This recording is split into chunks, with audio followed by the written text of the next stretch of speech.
Julien qui pose depuis un certain temps la même question. Je t'ai vu, Julien. Merci pour votre contenu. Quelle est la blockchain la plus adaptée pour stocker ces stablecoins DAI USDC sur le long terme sur une ledger?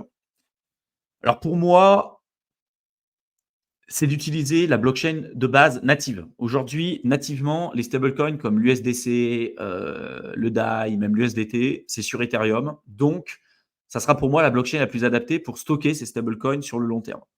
Après, tu as des problématiques avec ces stablecoins, que ce soit le DAI, que ce soit l'USDC, que ce soit l'USDT.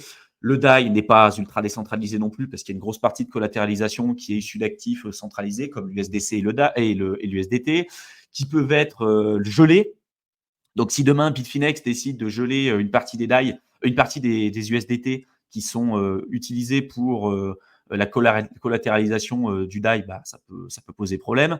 Quand il y a eu également aussi un gros FUD euh, avec l'USDC, avec une banque qui a fait faillite à un moment donné, j'ai plus son nom. Il y a le représentant de Circle qui a expliqué qu'au final, les réserves d'USDC qui étaient présentes sur cette banque-là représentaient moins de 3% de ce qu'ils avaient eux en fait en termes de réserves et que une grosse partie de leurs réserves, c'était sur d'autres banques privées et surtout sur des treasuries, donc des Dans les obligations, trésors. des bons du trésor américains. C'est quand même censé être réputé comme étant un peu plus solide, même si ça peut être discutable avec la dette qu'on a à l'heure actuelle. Mais en gros, tu n'as pas un stablecoin qui est meilleur que les autres. Pour répondre vraiment à ta question, si tu le mets sur une blockchain native, comme par exemple Ethereum, c'est ce qu'il y aura de plus sécurisé. Parce que si tu le mets sur d'autres blockchains, voire des layers 2, ça sera des actifs synthétiques qui seront potentiellement sujets à des problématiques de hack et notamment de problématiques au niveau des bridges hein, qui posent pas mal de problèmes en ce moment, puis même par le passé, c'est là où tu as énormément de soucis. Donc pour moi, c'est comme ça que je vois les choses. Si tu décides de garder tes stablecoins sur des blockchains de base comme Ethereum, tu devras payer un premium là-dessus. Et ce premium, c'est les frais de gaz supplémentaires pour gérer ton argent et des transactions qui vont être plus longues. Si d'ailleurs tu te dis, je ne veux pas payer ça, ok, mais du coup, tu acceptes de prendre un risque supplémentaire. Parce que ce que tu vas récupérer en frais, tu vas l'augmenter en termes de risque. Voilà, c'est un peu mon point de vue là-dessus. Je ne sais pas ce que tu en penses, Théo. Oh, bah, carrément, moi je suis d'accord, hein. C'est surtout la clé, c'est vraiment le long terme dans la question au final. Sur le long terme, il faut miser sur les projets qui sont là depuis le plus longtemps au final. Mm. Bon, BTC, t'as pas trop de stablecoin, mais effectivement, si c'est pour faire du long terme, utilise Ethereum, parce que même les autres chaînes, au final, bon, c'est pas trop en layer 1, et plus tu augmentes dans les layers, layer 2, voire layer 3 après ce qui pourrait arriver. Pour l'instant, c'est trop récent en fait pour penser le long terme. Au final, tu peux faire des petites expérimentations, tester, l'utiliser pour passer des fonds, faire un peu de trucs sur le court terme parce que il y a un peu moins de frais. Mais sur le long terme, je te rejoins totalement. Utiliser des choses qui ont fait leur preuve au final, tout simplement. Parce que pour l'instant, il y a plein de choses encore qui sont assez récentes. Mais voilà, Ethereum, c'est quand même, même si c'est pas, on n'est pas à l'abri non plus de quoi que ce soit, mais encore une fois, sur du long terme, c'est quand même ce qui a la plus grande probabilité de continuer à fonctionner. Donc, voilà. Pas chercher le truc nouveau, exceptionnel qui va faire le truc, et un truc qui marche, qui existe depuis longtemps, ben voilà, on va là-dessus, puis c'est tout, quoi. Mm. Après, un truc que beaucoup de gens n'ont pas en tête et que sur lequel je réfléchis de plus en plus, concernant les stablecoins, vu qu'on sait qu'aujourd'hui, même si tu les as, par exemple, donc tu les as sur ta ledger, enfin, tu les as sécurisés avec ta ledger, et qu'en plus de ça, tu les as mis sur la blockchain native, donc par exemple Ethereum, on sait qu'il y a eu plein d'exemples par le passé où il y a eu des gelées de fonds, notamment de la part du SDC et du SDT. On sait que ça peut arriver sur le DAI. Et je me dis que si à un moment donné, tu commences à avoir des sommes substantielles en bull run parce que tu as récupéré des bénéfices et tu les as mis en stablecoin sur la blockchain native, il peut être intéressant pour te protéger de ce risque-là de gelée de fonds ou d'invalidation en fait de tes tokens parce qu'ils peuvent le faire en fait à distance. Et on ne sait pas pour quelle raison ils pourraient le faire. En tout cas, ils peuvent le faire. On ne sait pas pourquoi non plus ça pourrait tomber sur toi, mais bon, on ne sait jamais.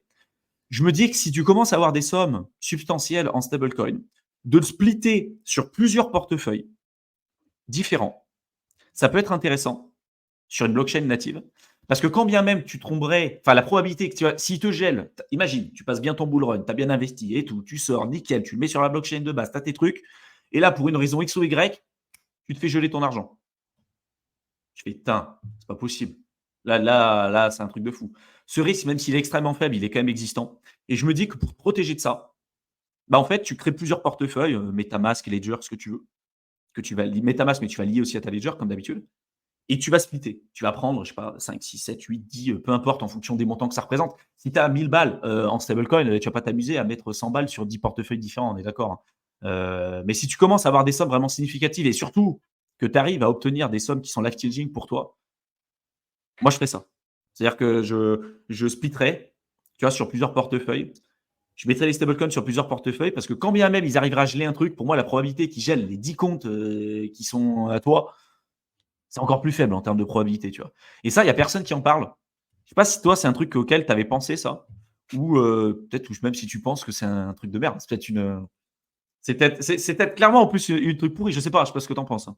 De splitter? Non, moi je suis d'accord, hein. Moi, ça peut être un peu, moi je suis un peu toqué par rapport à tout ça, donc ouais, il n'y a pas de souci. Moi, tout ce qui est créer des redondances, avoir plusieurs trucs, enfin, tu as vu la dernière fois, j'ai je sais pas combien de MetaMask différents, moi, en fait, sur mon truc. J'ai peut-être Ouais. Ouais. une session, bref, je sais pas, 15 ou 16 portefeuilles, tu vois, chacun pour un truc différent. Il y en a que j'utilise plus, mais au final, j'ai vite C'est vrai que tendance t'en as beaucoup, toi. à faire des portefeuilles nouveaux pour tester des trucs. Enfin, c'est quand même assez un peu au niveau sécurisé, splitté. Donc, effectivement, non splitté en les portefeuilles, c'est quelque chose qui est déjà prévu en fait sur les stablecoins, même aussi peut-être pourquoi pas les blockchains layer one, parce que pourquoi pas tout laisser sur Ethereum, c'est peut-être pas non plus optimal, même si quand même une grosse partie ça peut être laissé là-dessus. Mais au final, et c'est vrai qu'on l'a déjà évoqué dans pas mal de live, ça et Mick, on avait parlé des stablecoins sur le panier d'actifs. Comme tu l'as dit, au final, le résumé, il n'y a pas de solution miracle. Il y a des pour, des contre pour chacun. Donc, au final, sur un gros capital, déjà diviser, répartir son risque en ayant différents types de stablecoins. Et après, si on veut aller encore plus loin, tu peux avoir par exemple DAI, USDC, USDT.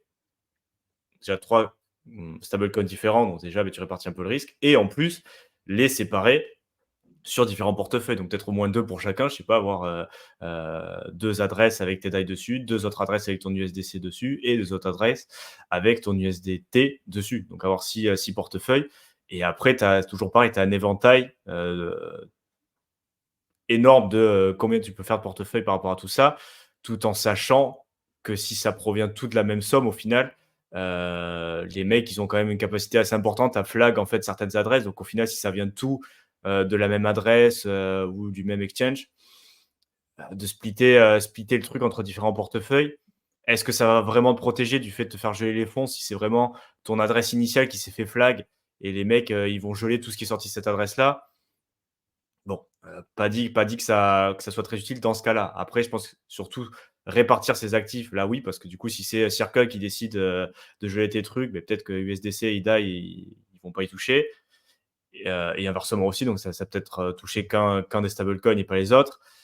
Après répartir entre les adresses, aussi pourquoi pas, ne serait-ce que pour le piratage, ne serait-ce que pour, être tranquille aussi par rapport et en plus, quand on parle de différentes adresses, on peut parler aussi clés privées, c'est-à-dire pour se protéger contre Mmh. le risque de se faire pirater sa clé privée, c'est-à-dire avoir sur différentes ledgers ou différents portefeuilles, mais pas adresse. On parle vraiment en termes de clés privées, de seed, de wallet, avoir différents wallets dans ce terme-là, donc avoir différentes adresses, mais qui proviennent de clés privées différentes aussi, on s'entend bien, pour se protéger de ce risque-là. Après, le Mmh. risque de blocage, comme je l'ai déjà dit, mais si c'est ton adresse qui a été flag parce que, je sais pas, ça vient d'un exchange, tu as tout vendu sur Binance, par exemple, et de Binance, tu as envoyé tes différents stablecoins sur une même adresse, bon, et qu'après, tu as fait le split en plus entre différents portefeuilles. S'ils décident de flaguer ton compte sur Binance et de bloquer toutes les cryptos qui viennent de là, comme ça peut être le cas, que ça arrive notamment sur des hacks, il y a des mecs qui ont des adresses flag. Donc, en fait, si tu envoies des cryptos sur un échange centralisé qui ont ces adresses flag, ils vont te bloquer tes fonds directement. Donc, ils vont accepter les cryptos, mais ils vont les geler, donc tu ne pourras pas les sortir. Et inversement, pareil, s'ils décident, pour l'instant, ce n'est pas le cas, c'est pas encore arrivé que je sache à des particuliers de se faire geler leurs fonds. C'est vraiment spécifique à des adresses qui ont été flag, qui proviennent de piratage, de choses comme ça. Dans ce cas-là, bon, ils ont réussi à geler les fonds très rapidement. Mais pourquoi pas dans le futur, on peut imaginer, si on peut toujours être dans l'anticipation, que pour les particuliers, il peut y avoir certains cas où ils décident de geler tes fonds, tout simplement. Donc, ouais, répartition comme ça, mais ça ne protège pas de tout non plus, notamment du fait que c'est stablecoins centralisés, donc ils peuvent geler ce qu'ils veulent quand ils veulent. Même si Mm. pour l'instant, pour les particuliers, c'est pas encore arrivé. Mais bon, voilà.